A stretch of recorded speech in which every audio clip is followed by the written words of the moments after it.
Hey everybody, welcome back to my channel. Today we're going to go over a few quick tips I have for you if you're just getting started on ACX as an audiobook narrator. Let's get started.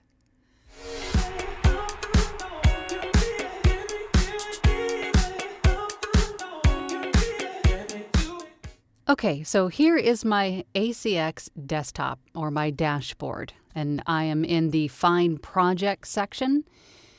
Now, a lot of times I hear from people that there aren't a whole lot of books available for the filters that they have chosen, meaning I've selected a particular project budget, a project length, I've chosen particular genres, languages. I have gone through all of my filters of what I want in terms of a book job, and I'm only seeing, in this case, 2 results.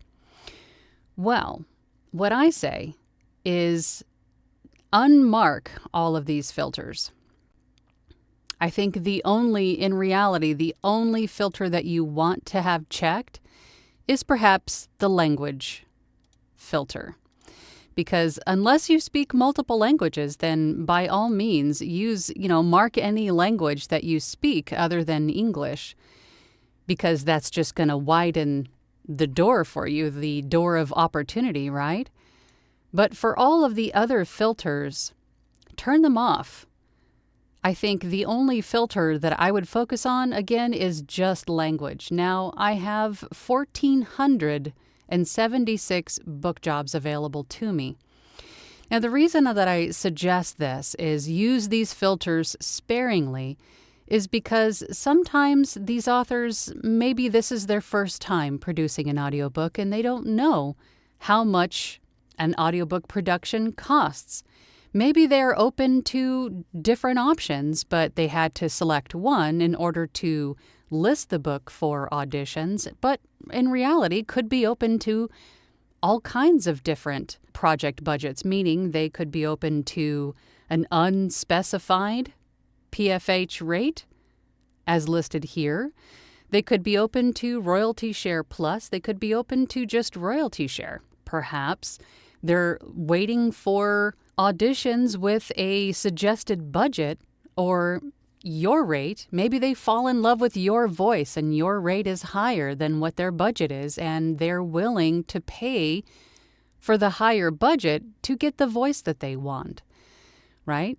So don't limit yourself with these filters. Use them sparingly.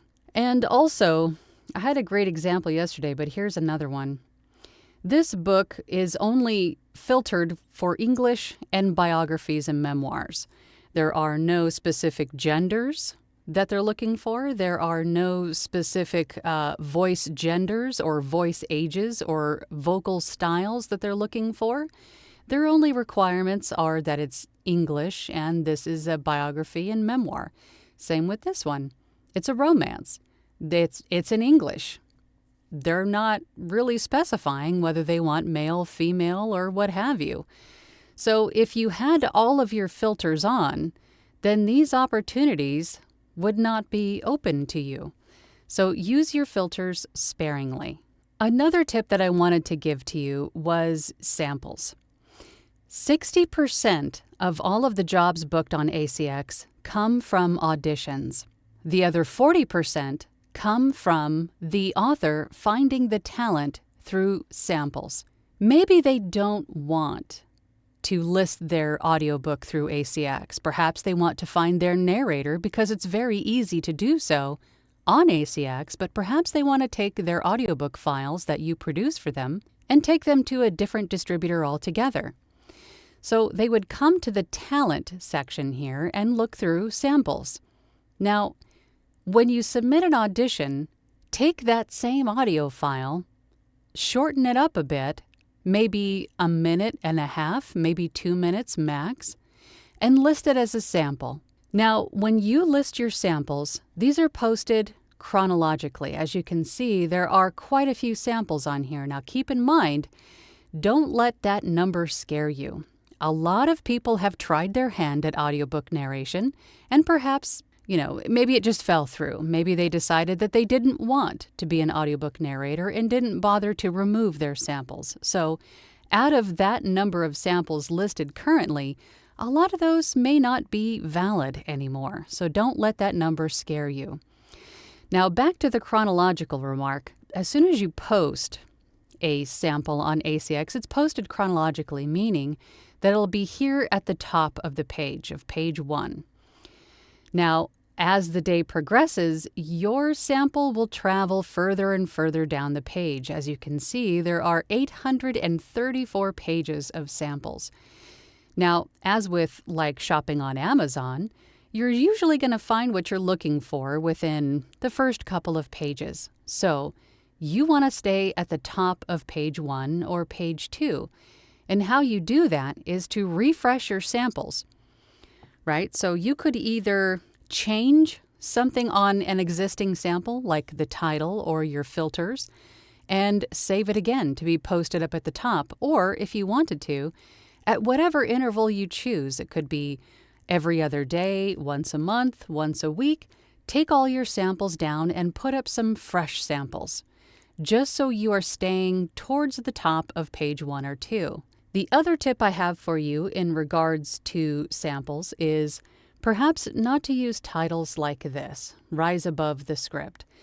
If I was an author searching for a particular kind of narrator, without using any of the filters to find that narrator, and I'm just looking at names, the names of the samples to figure out what kind of a read this is.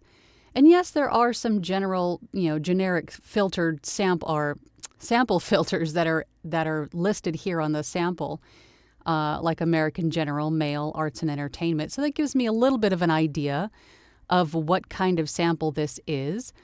However, same with this one, Accomplishing Goals. That doesn't really tell me what kind of read this is without having to look at the other filters or the other attributes that are added here. This one does, and these two actually, American Male, this tells me that it's an American male narrator. I'm not sure what brotherly banter is. I don't know if that is romance or if that is self-help.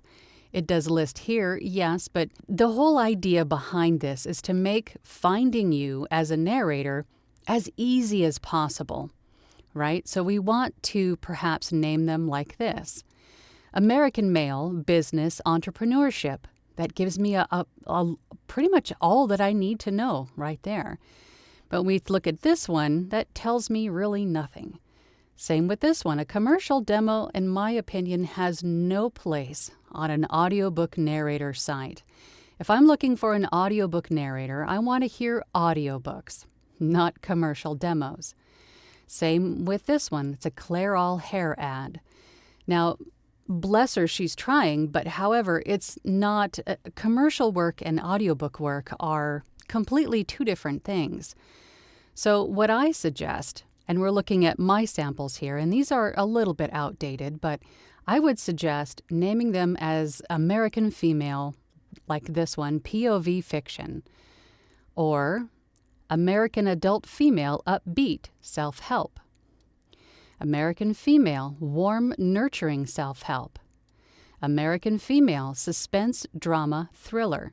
Use the title of your sample to be descriptive about what the title or what the sample is. Give them a snapshot in the title of what your sample is about.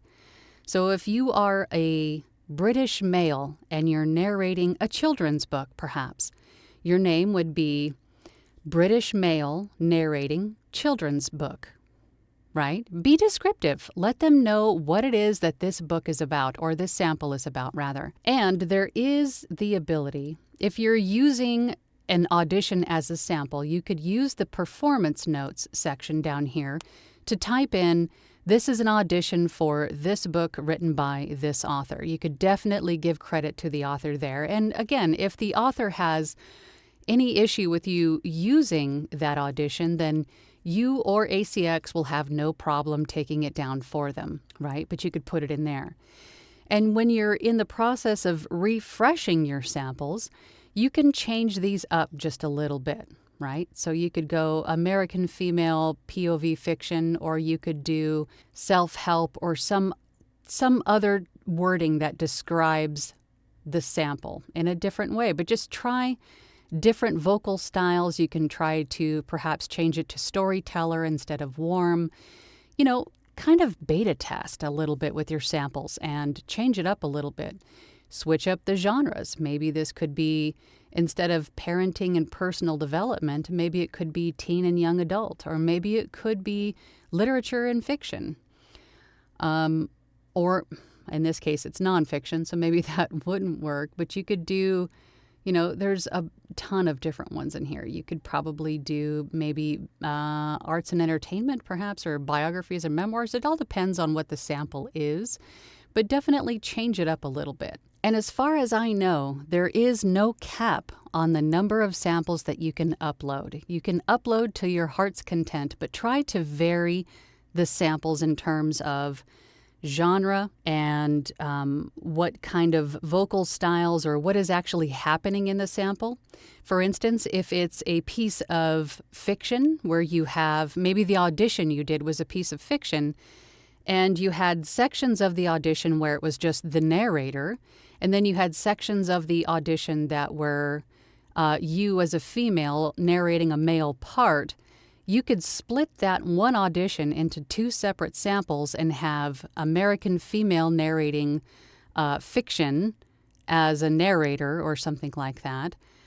And then you could slice out the part where you had the dialogue as the female speaking in a male voice, and then label that sample as American female narrating male part fiction, right? Be descriptive with your sample titles and then refresh them again at whatever interval you choose. Now, another tip that I wanted to share with you is your messages. If you do post your samples and you receive a message from a rights holder or someone claiming to be a rights holder and they say, hey, check out my book, and they send you a link, general rule of thumb, don't click links. Don't click links. If they give you the name of the book and their name, go and search for it yourself on Amazon, Google. See if they're legit.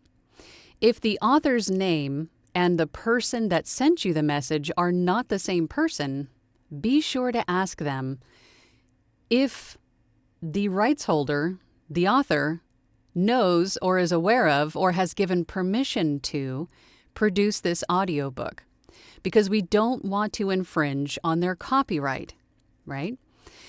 And then see what they say. It could be a pen name. Maybe the person reaching out to you is the publisher, right? It could even be that I've had this question come up before. If they say that, hey, I've got this book on Amazon, but it's not listed on ACX, that doesn't mean that it's necessarily a scam or anything bad. It just could be that that author doesn't want to use ACX. Maybe they're planning on doing something else with that audiobook. Maybe they're going to a different distributor altogether, or a few different other distributors. They're not using Audible, and that's okay. It's their book. They're entitled to do what they want with it. But it doesn't necessarily mean that it's a red flag. And my last tip for you is one that I share pretty much across platforms, is you don't have to say that you're a brand new audiobook narrator or a brand new voice actor. Even though I'm all for transparency, I'm all for being upfront and honest with people, but I would focus more on, and I'm talking about bios here. Now, if you're filling out bios, things like that, the about me's on any of these platforms, focus more on your equipment, your studio. If you're a full-time audiobook narrator, focus on the fact that you are full-time, that you can turn around these projects quickly. Telling somebody that you're brand new inadvertently sends the wrong message most of the time. I think some authors and clients would probably understand if you're brand new to the industry and say, hey, I'm brand new too, let's venture through this together for the first time. But there could be other authors who just say, oh, they probably don't know what they're doing. I don't want to work with them because they're brand new. I don't want to waste my time teaching someone to do something, even though you do already know what to do. Saying that you're brand new or just starting out or something of that nature just sends the wrong message inadvertently. I'm not saying lie. I'm just saying focus more on your equipment. Focus more on what your voice sounds like. Focus more on how you can solve the client's problem. But if they ask you if you're brand new, you could tell them then if you wanted to. But I think at first blush, when a client is looking for someone to work with, seeing, hey, I'm brand new, let's do this together, this kind of a thing, I mean, just might inadvertently send the wrong message. So that's about all I have for you today. If you'd enjoyed this video, then please hit the like and consider subscribing. I do appreciate that. Or come and join us live when we have live chats every Tuesday at 12 p.m. EST right here on my channel. But if you have anything that you'd like to ask or talk about, or if you'd like a video made about something specific, just let me know. Maybe I'll make a video about it, or we can talk about it in my weekly chats. So thank you for your time. I appreciate you watching, and I'll catch you on the next one. Bye.